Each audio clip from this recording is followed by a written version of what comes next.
Vasudevaya.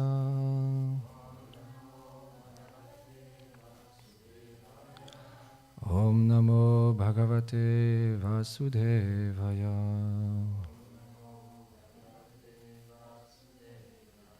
Om Namo Bhagavate Vasudevaya.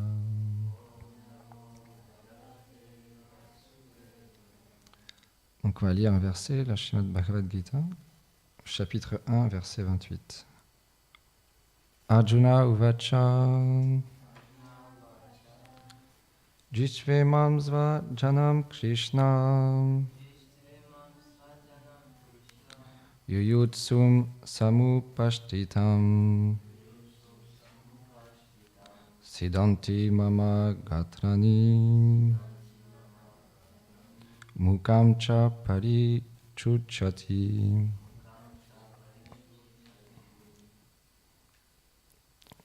Prabhuji.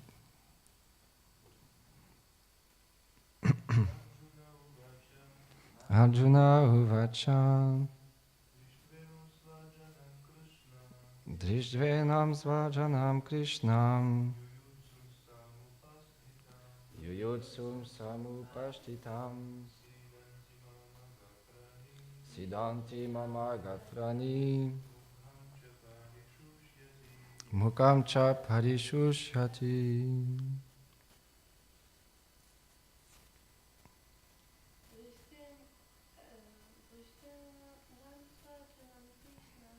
Dishve Mam Svajanam Krishna Yuyutsum Samupashtitam Siddhanti Mama Gatrani Mukam Cha Parishushati. Traduction. Arjuna dit: Ô Krishna, voyant tous mes parents ici assemblés avec le désir de combattre, je sens les membres de mon corps s'affaiblir et ma bouche se dessécher. Commentaire. Srila Rabhai Chalaravinda Bhaktivedanta Swami enseigne qu'une personne qui possède la pure dévotion pour Krishna possède naturellement toutes les qualités des saints. Aussi, Arjuna est-il saisi d'une grande compassion à l'égard des membres de sa famille et de ses amis. Quand il les voit sur le champ de bataille, eux qui ont décidé de combattre les uns contre les autres, des symptômes apparaissent alors sur son corps à cause de ses pensées et de sa tendresse de cœur. Om Aganati Mirandasya Ganam Jaram Sharakaya Shakshu Militam Yena Tasme Shri Gurave Namaha. Jai Shri Krishna Chaitanya Prabhu Nityananda Shri Advaita Gadadhar Shivasadi Ghora Bhaktavrinda.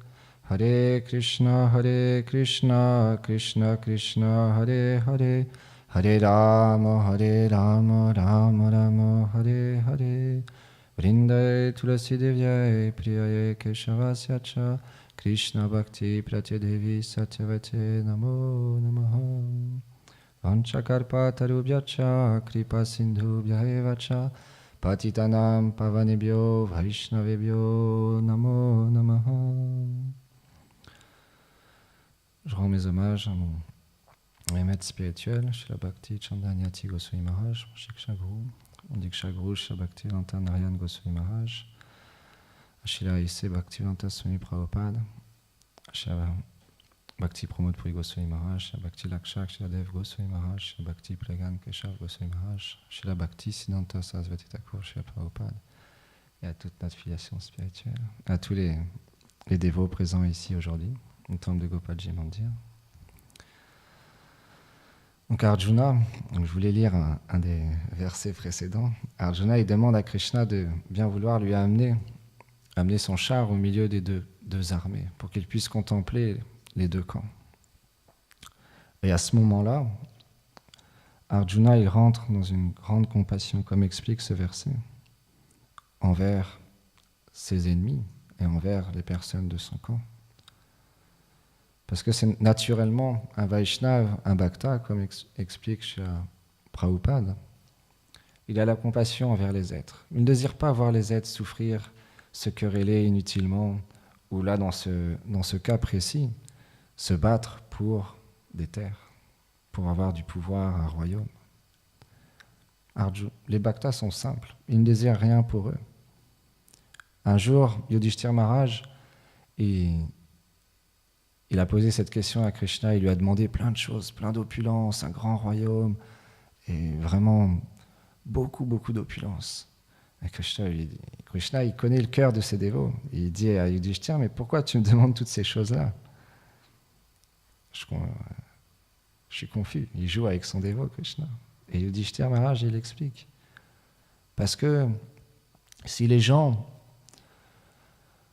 voient toute cette opulence que j'ai et observent mon royaume avec une telle beauté et des joyaux magnifiques, ils vont devenir attirés. Et parce qu'ils savent que je suis ton ami, alors ils vont t'adorer, ils vont commencer à t'offrir des prières et à t'aimer. C'est ce que font les Vaishnavas. Ils engagent tout pour le service de Krishna, pour que les gens deviennent inspirés à le servir. Parce que c'est l'objet de leur amour. Et donc, naturellement, ils engagent toutes choses.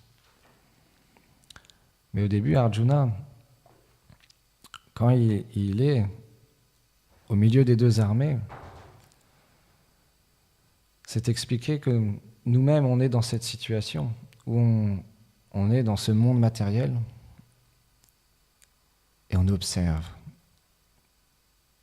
les difficultés qu'on a dans notre vie, on observe ces anarthas, ces choses indésirables qu'on a dans le cœur, qui, comme Srila Bhaktivedanta Bodhayan Goswami Maharaj explique, refont surface encore plus quand on commence à servir le Seigneur, quand on commence à chanter le Mahamantra. C'est comme un feu de forêt qu'on allume en plein milieu d'une forêt. Tous les animaux vont sortir. On ne les voit pas au début. On essaye de les chercher, on regarde, mais on ne les voit pas forcément. C'est très difficile de les voir. Dans ce monde matériel, c'est pareil. Les gens n'ont pas envie de voir leurs défauts, n'ont pas envie de voir leurs difficultés, leurs problèmes, et travailler dessus.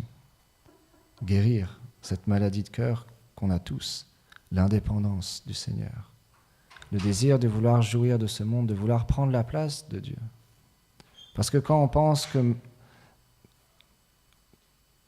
la maison où on habite, c'est ma maison, ce vêtement, c'est mon vêtement, et mes enfants sont mes enfants, mon mari, c'est mon mari, ma voiture, elle m'appartient. Ma voiture, elle est très précieuse pour moi. S'il arrive quelque chose à ma voiture, c'est fini. Il y a un film comme ça, on avait partagé une fois, où il y a un monsieur, il touche un tout petit peu son rétroviseur. Et là, il commence à rentrer dans une colère, mais immense. Et vraiment. Et puis là, la personne qui a touché son rétroviseur, au début, il l'écoute, et après, pour l'aider, pour lui faire comprendre sa folie de rentrer dans une telle colère, qu'effectivement, c'est contraignant, mais à ce point-là, il faut qu'il comprenne que ça arrive. Il commence à lui dire, ah oui, il y a des enfants qui meurent de faim à travers le monde, il y a des arbres qui sont en train d'être coupés dans d'innombrables forêts à travers le monde. Mais toi, ici, on a touché à ton rétroviseur. Oh là là, c'est horrible. On a touché à ton rétroviseur. Est-ce que tu as regardé le soleil qui te donne la lumière tous les jours, qui te donne la chaleur? Est-ce que tu as regardé les arbres qui te donnent des fruits, qui te permettent de respirer? Est-ce que tu les as regardés? Nous-mêmes, on peut être dans cette situation parfois. On est dans un temple, on vit quotidiennement dans un lieu saint. Est-ce qu'on a regardé les déités? Est-ce qu'on a regardé notre doux Seigneur aujourd'hui avec amour, avec affection? Est-ce qu'on a apprécié de retrouver nos frères et nos sœurs? Est-ce qu'on a apprécié de rendre nos hommages au maître spirituel, de le remercier, de bien nous accueillir dans ce temple et de nous engager dans le service de Krishna? Est-ce qu'on a remercié nos enfants qui vont à l'école, qui font beaucoup d'efforts pour continuer à apprécier Krishna? Est-ce qu'on a remercié le Seigneur de toute la facilité qu'il nous donne dans notre vie pour pouvoir avoir du temps pour chanter le Mahamantra, pour pouvoir avoir du temps pour lire les Écritures et faire du service? Mais, comme Arjuna, on est dans cette situation, à travers le chant des saints noms, on voit cette colère, cette envie qui est cette concupiscence, toutes ces choses indésirables qui font surface et qui sont là, qui nous regardent. Et nous aussi, on les regarde. C'est comme un combat de boxe contre des monstres qui sont très puissants. Et la manière la plus facile qui est donnée dans notre voie spirituelle, c'est de laisser le bateau à notre maître spirituel. Lui laisser prendre, on dit, la barre. Parce que lui, il connaît l'objectif, il connaît la demeure suprême, la douce demeure du Seigneur, du couple divin, Radha et Krishna. Il a connaissance de ce lieu merveilleux. Donc il sait ce qui est bon pour nous. Et il nous conduit à cette demeure. Il faut simplement le désirer. Ça veut dire qu'il faut monter dans le bateau. Et une fois qu'on est dans le bateau, il faut faire tout le nécessaire pour ne pas le quitter. Tout ce qui est possible de faire pour y rester. Parce qu'on connaît, dans l'océan, il y a des grosses vagues, il y a des tempêtes qui arrivent. Donc il y aura des difficultés dans notre vie spirituelle. Il y aura des moments de doute, il y aura des moments où le mental viendra nous chercher, où on pensera « Ah, je serais peut-être mieux en ce moment au soleil, à Tahiti, sur un transat, en train de bronzer et d'aller me baigner toutes les demi-heures dans l'eau. Je serais peut-être mieux dans cet endroit. » Mais la nature de l'âme est véritablement faite pour un amour pur et complet. Parce que dans ce monde, notre corps, il est vraiment limité. Il sent pas bon, il est très faible. Par exemple, hier, j'étais engagé dans un service et je me rendais à quel point mon corps, mais il était extrêmement limité. Encore aujourd'hui, en fait, parce que j'utilisais une perceuse pendant plusieurs heures. Encore aujourd'hui, ma main, elle tremble due à la vibration de cette machine.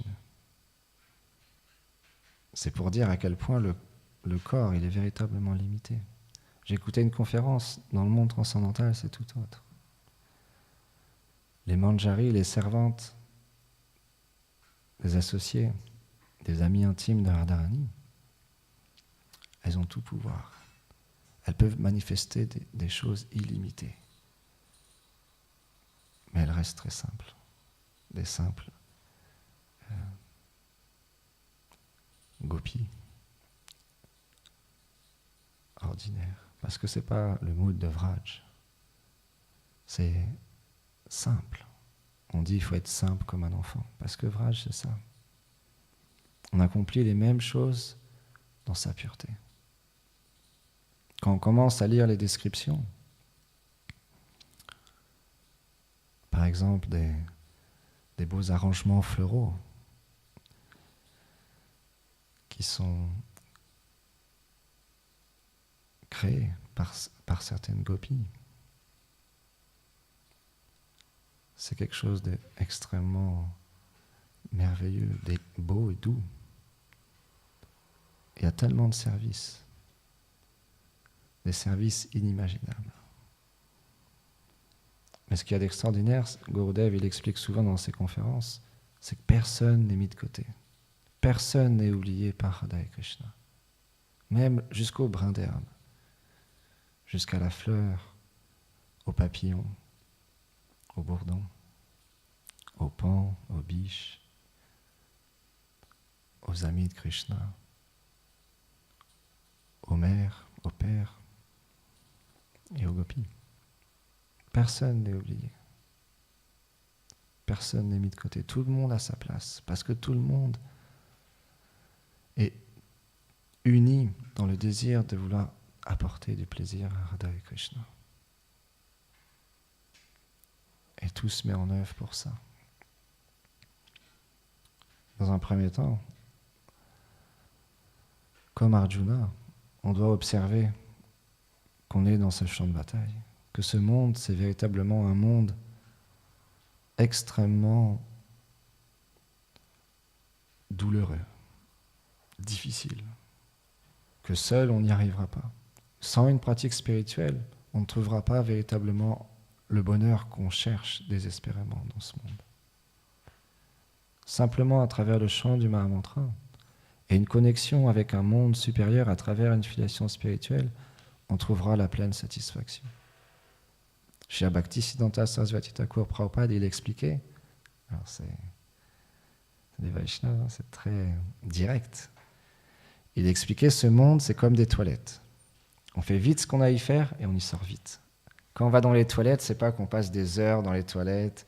Alors, dans la conférence que j'ai entendue la première fois, cette phrase, il y a des veaux dans l'assemblée, il dit « Oh, si, aux États-Unis, ils font ça, ils mettent la télé, puis ils regardent la télé dans les toilettes. » C'est tellement dans l'ignorance, rester dans un lieu aussi impur, aussi nauséabonde.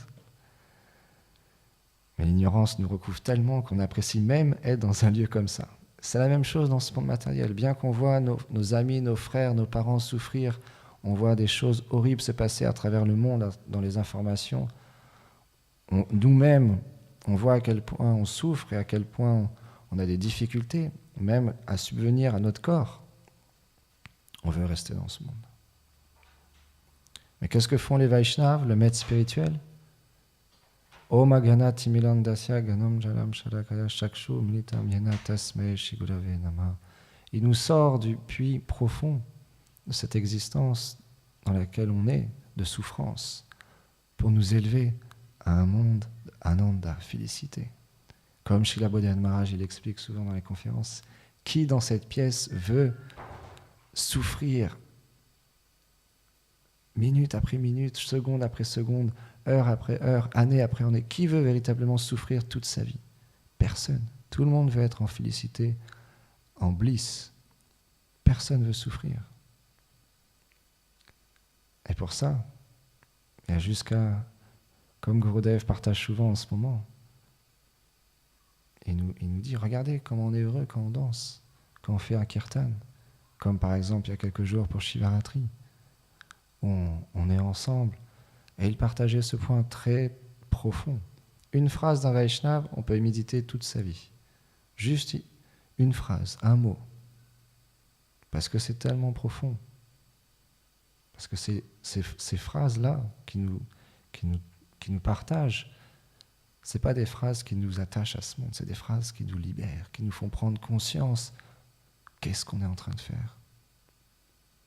Il nous a dit, regardez juste un instant, regardez ce qu'on est en train de faire. On est tellement fortunés. Il y a des millions d'êtres qui désiraient être à notre place, à chanter le Mahamantra et adorer le grand dévot du Seigneur, Shiva, Nandishvara. Et ils nous regardaient et on continuait à chanter le Mahamantra. Et ils disaient, on est tellement fortunés. Qu'est-ce qu'on a bien pu faire dans nos vies passées pour être à ce moment même dans cet endroit? Qu'est-ce qu'on a bien pu faire? Les Vaishnavas, il y a l'humilité, mais il y a la fierté aussi. On voit chez la Bhaktivedanta Swami Prabhupada sur les vidéos, il est comme un empereur. Regardez les vidéos de Srila Prabhupada. Alors extérieurement, les matérialistes, ils vont penser, oh mais c'est qui cette personne orgueilleuse avec le cou levé et cette allure d'un empereur? Parce qu'ils ne comprennent pas le cœur d'un Vaishnava. Ils portent Radha et Krishna dans leur cœur. Ils sont des serviteurs. Tout ce qu'ils font, c'est pour leur plaisir. Ils n'ont pas d'orgueil.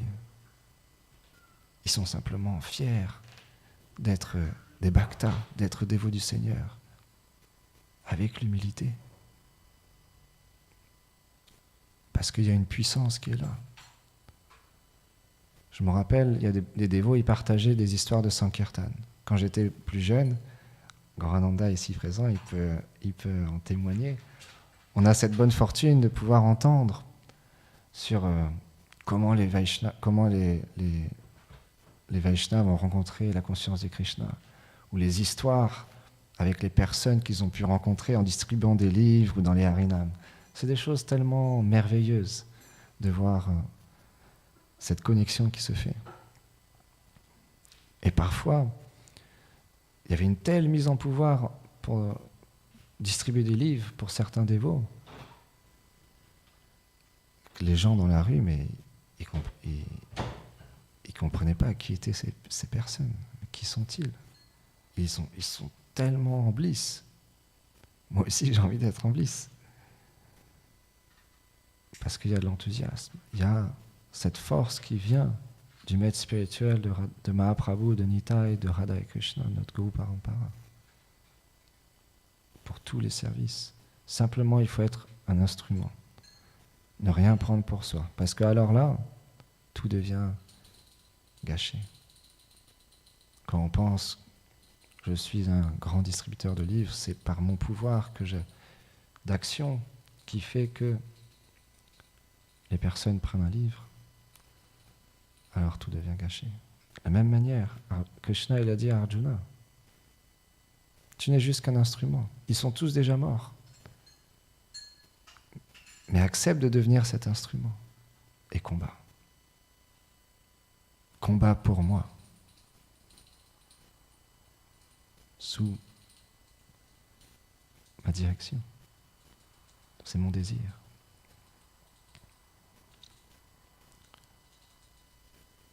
Je me rappelle, il y a une histoire qui est vraiment inspirante. Il y avait 2 dévotes qui distribuaient des livres tous les jours dans une gare. Et naturellement, il faut comprendre aussi l'humeur.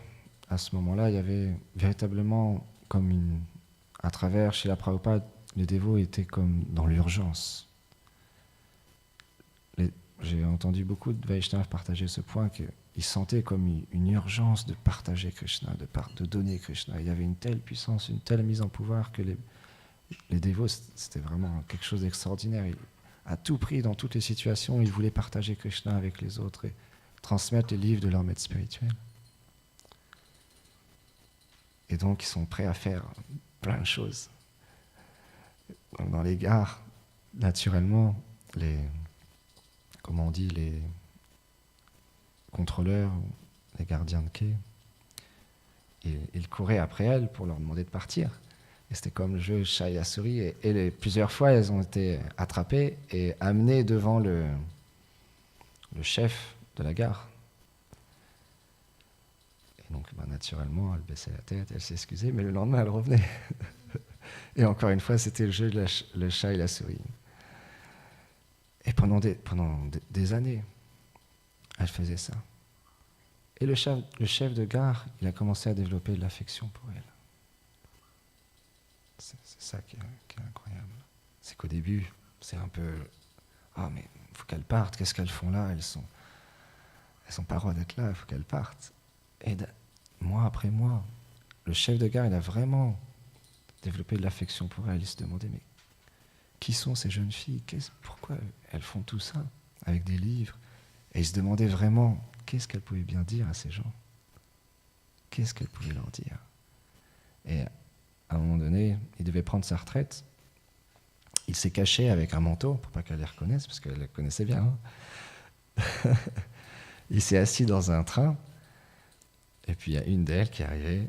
« Excusez-moi, monsieur. » Et puis elle a dit ce qu'on appelle un mantra. Chaque dévot a son mantra pour partager la conscience de Krishna. Et là, il a entendu ce qu'elle disait, et il s'est retourné. Elle a été vraiment surprise. Elle a vu le chef de gare qui était là. Elle pensait que ça y est, il était venu pour l'attraper. Non, pas du tout. Il voulait acheter le livre. il a acheté le livre. C'est pour dire la puissance de la foi dans les instructions du gourou et dans le service de dévotion. Ça touche le cœur des gens.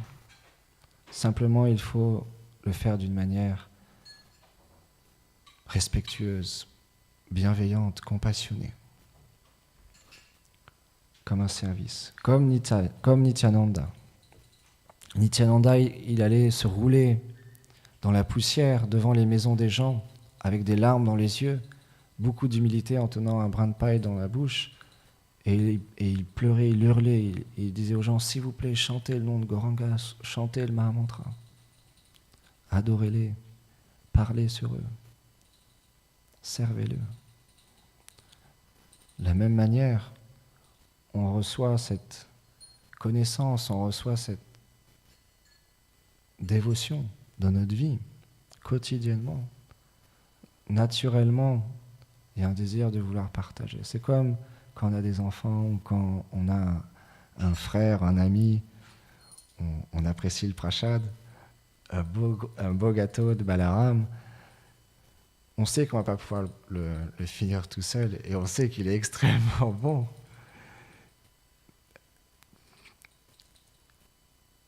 Une quantité illimitée. Balaram, il est mis en pouvoir. Il a produit une quantité illimitée de gâteaux pour un festival. Naturellement, on va vouloir couper des parts pour tous les êtres. Parce qu'il a été offert à Krishna sur l'autel. C'est un gâteau extrêmement délicieux, d'une saveur incommensurable. On a envie de le partager à tout le monde. Le chant des saints noms, le Mahamantra, c'est la même chose. Prabhupada, il est allé aux États-Unis. Il s'est assis dans ce parc, il a pris une paire de kartals et il a chanté le Mahamantra. Et des gens ont commencé à venir et à danser et à pleurer. Parce que c'est l'effet du Mahamantra. Nam Nam Kali Bahuda Nija Sara Shaktis. Il touche notre cœur parce qu'il est complet en soi. Le nom du Seigneur n'est pas différent de sa personne. Quand on le chante, il y a un effet. On voit même dans la rue, quand on chante le Mahamantra, on voit parfois des enfants danser ou des jeunes filles ou garçons passer et en rigolant ou sérieusement danser un petit peu. Naturellement, on sait, on observe et dans notre cœur, il y a comme une joie. Ah, cette personne, elle a dansé en écoutant le Mahamantra. Elle a fait Agyata Sukriti. C'est merveilleux. Ma journée est remplie de joie. Avec mes frères et mes sœurs, on a accompli un service extraordinaire aujourd'hui. Parce que des personnes ont dansé en chantant le Mahamantra. Ils sont tellement fortunés. Inconsciemment dans leur vie prochaine, ils vont pouvoir commencer le service de dévotion. Et pouvoir expérimenter à ce doux nectar que je peux expérimenter tous les jours. Donc pour finir, effectivement, dans notre vie spirituelle, comme on a choisi d'être sur ce bateau, guidé par le maître spirituel, il va y avoir des moments difficiles, il va y avoir des obstacles. On va observer des monstres sortir de notre cœur, terribles, terrifiants. Quand on regarde les dessins animés ou les films d'horreur, on voit des monstres, ça fait peur. C'est pas quelque chose de très agréable à regarder. Effectivement, c'est pas agréable à regarder ces choses-là qui sont en nous. Mais on n'est pas cette chose-là. On est différent. On n'est pas cette concupiscence, cette colère, cette jalousie, cette envie. On est l'âme. Jive Swarupahoy Krishna Nityadas. Nous sommes une âme spirituelle parfaite, faite de félicité, de connaissance, Satchit Ananda, et d'éternité.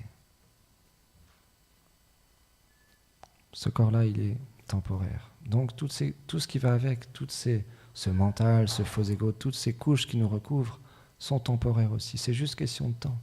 C'est comme ce vieux monsieur qui montait la montagne et arrivé à un moment donné, il s'est arrêté, il s'est assis sur une pierre et il s'est dit « Ok, stop, j'en ai marre, j'en peux plus, j'arrête ».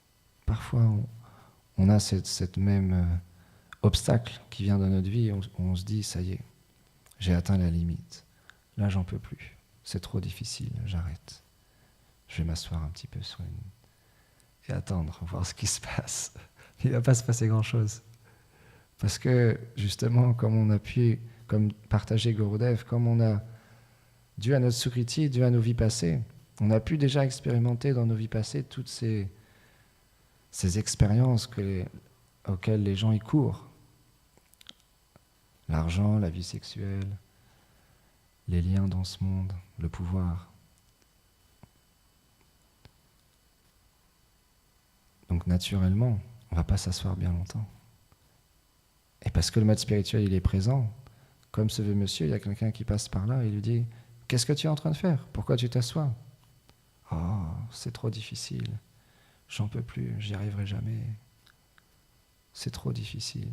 J'arrête, j'abandonne. » Et là, il lui dit « Mais regarde, t'es idiot ou quoi? Regarde tout le chemin que tu as parcouru. La montagne, elle est grande. Ça fait des millions et des millions et des millions d'existences qu'on a été engagés dans ces 4 activités que font tous les êtres vivants.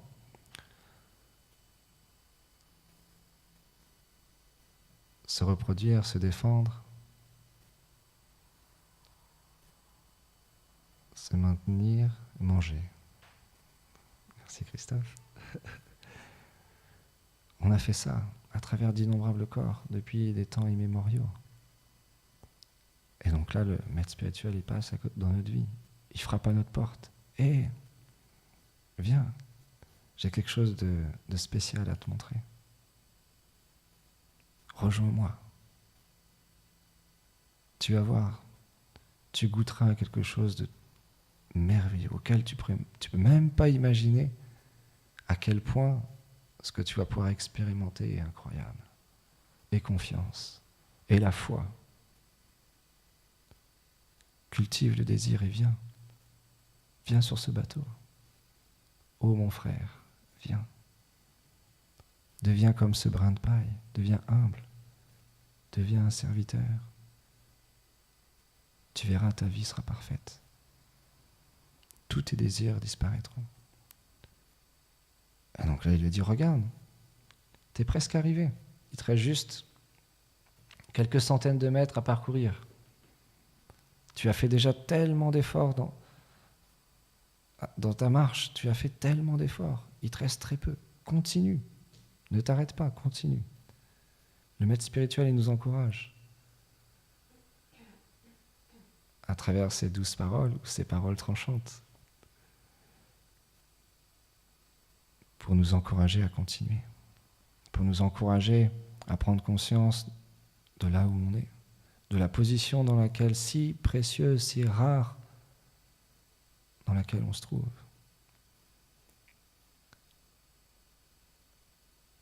Donc naturellement,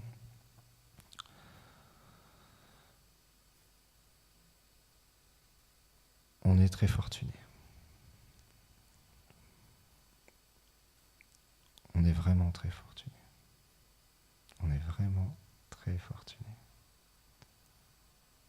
de pouvoir se retrouver ici ensemble, dans ce temple, au pied du Seigneur, avec une personne extraordinaire qui est un peu plus haut,